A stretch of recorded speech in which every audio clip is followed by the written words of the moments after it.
ये देखिएगा इंशाल्लाह पूरा महीना जाएगा। ये मसाला पूरे रमज़ान के लिए बना के रख लें और इस मसाले को बेसन में डालें और आपके पकोड़े मिनटों में तैयार। रेसिपी तैयार करनी है पूरे रमज़ान के लिए। ये मैंने आपको फुल पकोड़ा मिक्स मसाला दे दिया है। ये आप मुझे दुआएं देंगे। ये जो आपका मसाला है माशाल्लाह, ये पूरे रमज़ान के लिए आपका मसाला पकोड़ों के लिए ये तैयार हो गया है। अस्सलाम वालेकुम, क्या हाल है आपके? अल्लाह आपको अपने घरों में खुश रखे, आबाद रखे। मैं हूँ इरम और आप देख रहे हैं इरम्स किचन। आज मैं आपको बहुत शानदार रेसिपी देने वाली हूँ। पकोड़ा मिक्स रेसिपी है ये। पहले मैंने एक डाली थी पकोड़े की रेसिपी, उस पर आपने बहुत प्यार दिया, मुझे बहुत व्यूज़ दिए, बहुत शुक्रिया आपका। तो इस रमज़ान की जो पकोड़ा मिक्स रेसिपी है वो सिर्फ पकोड़ों के लिए है। तो इसमें ये देखें, ये साबुत धनिया लिया है मैंने, इसको साफ़ कर लिया है अच्छी तरह। अब मैं इसको पहले पीस लूँगी। और ये अनारदाना है, इसको भी मैं पीस लूँगी। और बाकी मसाले सब जो हैं इसमें पिसे हुए हैं, इनको पीसने की ज़रूरत नहीं है। इसमें ये दादर मिर्च जाएगी, इसमें ये सूख मिर्च जाएगी, इसमें नमक जाएगा, ये अजवाइन जाएगी। आपको पता है पकोड़े बादी होते हैं, इस वजह से थोड़ी सी हम इसमें अजवाइन भी डालेंगे। और इसमें हम ये मीठा सोडा डालेंगे, इसकी वजह से ये फ्लफ़ी बनेंगे और फ्लफ़ी यानी फूलेंगे भी और क्रंच भी होगा। ठीक है जी। और ये बिल्कुल आपको बाज़ारी पकोड़ों का टेस्ट आएगा इंशाल्लाह। और कलर के लिए हम इसमें फूड कलर डालेंगे कि पकोड़ों का कलर भी अच्छा आए। बस हमने इतने मसाले लेने हैं। इसमें ना ज़ीरा जाएगा, ना सूखी मेथी जाएगी, क्योंकि उससे इन चीज़ों से ना पकोड़ों का टेस्ट जो है ना वो पकोड़े नहीं रहते। ठीक है जी। अभी मैं जो है इसमें ये आपको पहले मैं पीस लूँ, फिर मैं आपको ये दोनों चीज़ें, तो फिर मैं आपको आगे रेसिपी बताती हूँ। ये मैं अब इस चॉपर में डाल के तो पीसती हूँ। पहले दाना डालती हूँ। ये पहले मैंने अनारदाना डाला है इसमें। ठीक है जी। मैं इसको पीसती हूँ।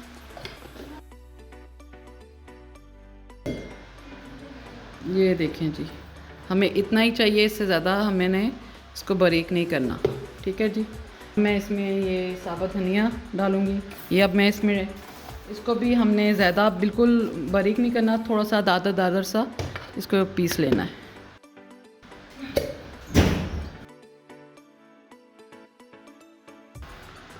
ये देखें जी, ये थोड़ा दादर दादर सा है, बिल्कुल बारीक नहीं करना।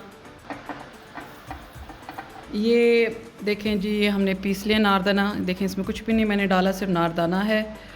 और ये साबुत धनिया भी पीसा गया है। अब हम जो है रेसिपी शुरू करते हैं। ठीक है। अब इसको ना हम पहले इन तीनों को एक मसाला बनाएंगे, फिर इसके साथ दूसरे मसाले मिक्स कर लेंगे। अब ये मेरे पास हाफ़ कप है और इसका ही ये जो है ये पूरा कप है। अब ये देखें जी, ये हाफ़ कप है, ये मैं इसको देखें डाल रही हूँ ये। ठीक है। और ये इसमें डालूँगी और ये देखें ये हाफ़ कप है, ये एक कप है, ये हाफ़ कप है। और ये मेरे पास एक टेबल स्पून है। इसके हिसाब से हमने ये जो है ना रेसिपी तैयार करनी है पूरे रमज़ान के लिए। तो हम शुरू करते हैं। बिस्मिल्लाहिर्रहमानिर्रहीम। ये हमारे पास अनारदाना कितना है ये हम देखते हैं। ये हमारे पास एक कप है। ठीक है जी। ये अनारदाना आ गया एक कप। और इसमें अब साबुत धनिया जो है ये हम डालेंगे एक कप, 2 कप डालेंगे। ठीक है जी। और ये जो हमारे पास दादर मिर्च है ये भी हम देखते हैं कितनी डाल जाती है इसमें। 1 कप, ये भी हम 2 कप डालेंगे, 2 कप। अब ये हमारा वो स्पेशल मसाला है जो मैंने आपको पहले वीडियो में दिया है। ठीक है। इस मसाले को आप पूरा साल इस्तेमाल कर सकते हैं। इसके साथ आप सब्ज़ी में डालें, चिकन कढ़ाई में डालें, और जो है आपके पकोड़ों में ये जो है मसाला 4 चांद लगा देगा। ये मसाला तो मेरे पास पूरा साल जो है होता है। और जब आपने पकोड़े बनाने हैं तब भी इसके 2 चम्मच डाले और बाकी मसाले डाले, वो तो हर घर में आपको पता होते हैं। तो अब जो है ना, ये जो है ना, मैं मसाला इसमें जो है और मसाले डालूँगी। अब हम इसमें डालेंगे ये, क्योंकि हमने कप का हिसाब रखा है तो कप के हिसाब से ही डालेंगे। बिस्मिल्लाहिर्रहमानिर्रहीम। 1 कप और ये 2 कप मिर्चें जाएंगी। और इसमें हाफ़ कप जो है ना अजवाइन जाएगी, ये हाफ़ कप है, ठीक है जी। और ये है मीठा सोडा, ये इसमें जाएगा 1 टेबलस्पून। लेवल कर लें थोड़ा सा, हाफ़ और डालेंगे क्योंकि ये हम पूरे रमज़ान के लिए बना रहे हैं, बल्कि 2 टेबलस्पून डालेंगे, 2 टेबलस्पून मीठा सोडा। और इसमें हल्दी भी जाएगी।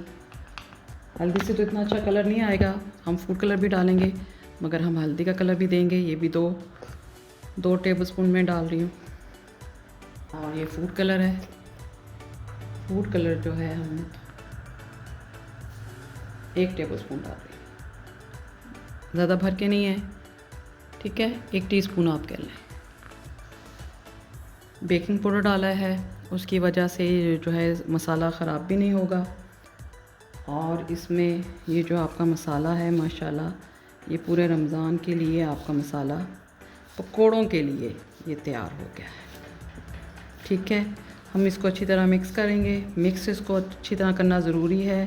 ये जो मिर्चों के इसमें कोई ढेले बन गए हैं तो उनको भी करें ज़रा। ये आपके 5 मिनट लगेंगे इसको अच्छी तरह मिक्स करने के लिए। आपकी तसल्ली हो जाए कि इसमें ये अच्छी तरह मिक्स हो गया। आपको कोई झंझट करने की ज़रूरत नहीं, ये बनाओ वो बनाओ, ऐसे चम्मच से मसाला डालें और इसको पानी में घोलें और आप अपने जो उनसे पकोड़े आपने बनाने हैं वो आप बना लें। आपके इंशाल्लाह मिनटों में आपके पकोड़े तैयार हो जाएंगे। और ये देखें कितना प्यारा कलर आया है मसाले का। और ये मसाला तैयार है। ये आपका 15 दिन 20 दिन, बड़ी फैमिली है तो 15 से 20 दिन जाएगा, छोटी फैमिली है तो पूरा महीना जाएगा। और ये देखें जी, ये मेरे पास आधा किलो बेसन के हिसाब से आपने इसमें जो है ये जो चम्मच है आपके पास 1 टेबल स्पून, ये आपने भर के 1 और ये 2 डाल लें, ठीक है।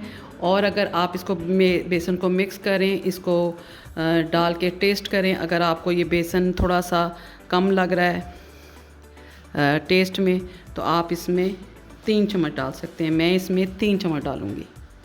और ये आपका जो बेसन है पकोड़ों के लिए बिल्कुल तैयार है। आप इस तरह जो है पकोड़े का बेसन किलो, आधा किलो, 2 किलो, जितना आप इस्तेमाल करना चाहती हैं उसमें आप ये मसाला ऐसे मिक्स करके आराम से आप जो है ये रख सकते हैं, ठीक है जी।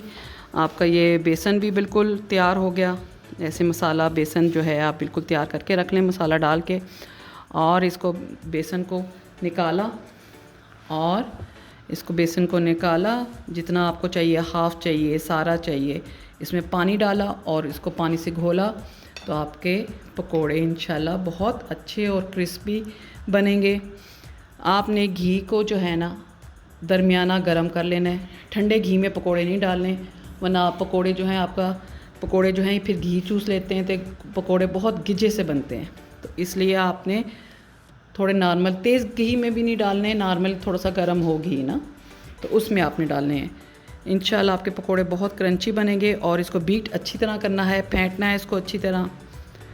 और बस ये 2 टिप हैं इसकी, तो आपके पकोड़े जो हैं क्रिस्पी और सॉफ्ट बनेंगे, कलर भी उनका अच्छा होगा इंशाल्लाह। तो ये आप ज़रूर ट्राई करिएगा मसाला बना के।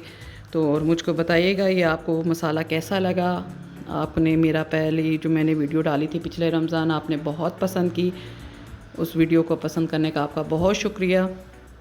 इतना आसान रेसिपी, और इसमें आपने बिल्कुल ज़ीरा नहीं डालना, मेथी नहीं डालनी, उसकी खुशबू से जो है पकोड़े का टेस्ट जो है वो फिर पकोड़ा नहीं लगेगा। ठीक है जी, आपको ये बिल्कुल बाज़ारी पकोड़े से भी ज़्यादा अच्छा घर में साफ़ सुथरा मसाला मिल गया है, तो ये आप ज़रूर बनाएं। ये देखें जी, मैंने इसको एयर टाइट बॉल में डाल रही हूँ बेसन। ये आपने ऐसे बेसन डालना है, कोई भी आपके पास घर में एयर टाइट ढक्कन हो, कुछ भी हो। मेरे पास ये आइसक्रीम का है, तो इसको हमने धो के इस्तेमाल किया है। ये भी मेरा एक आपको टिप और टोटका मिल जाएगा। ये देखें जी, इसको एयर टाइट आप बंद करके आप इसको रख दें अलमारी में। ये इंशाल्लाह आपके 15 से 20 दिन, महीना भी चल जाएगा। ये मैंने एक बोतल ले ली है प्लास्टिक की। ठीक है जी, ये बिल्कुल खुशक होनी चाहिए। इसमें जो है मैं मसाला ये डाल रही हूँ और इसको बंद करके रख दूँगी। और ये देखिएगा इंशाल्लाह पूरा महीना जाएगा और आपको मसला नहीं रहेगा जी। अब हमने पकौड़ों में मसाला डालना है, बच्चियाँ भी आराम से निकालेंगी और चम्मच के साथ जो हिसाब होगा उस हिसाब से डालेंगी और बना लेंगी। बहुत आसान हो जाएगा बच्चियों के लिए। ये देखें, ये माशाल्लाह देखें कितना ज़्यादा बना है। ये देख रहे हैं, अभी ये इसमें भी आएगी। ये पकौड़ा मिक्स मसाला बिल्कुल तैयार हो गया है। इसको ज़रूर इस्तेमाल करिएगा और मुझको बताइएगा ये आपको कैसा लगा। और मुझको आप इजाज़त दें। अल्लाह हाफ़िज़।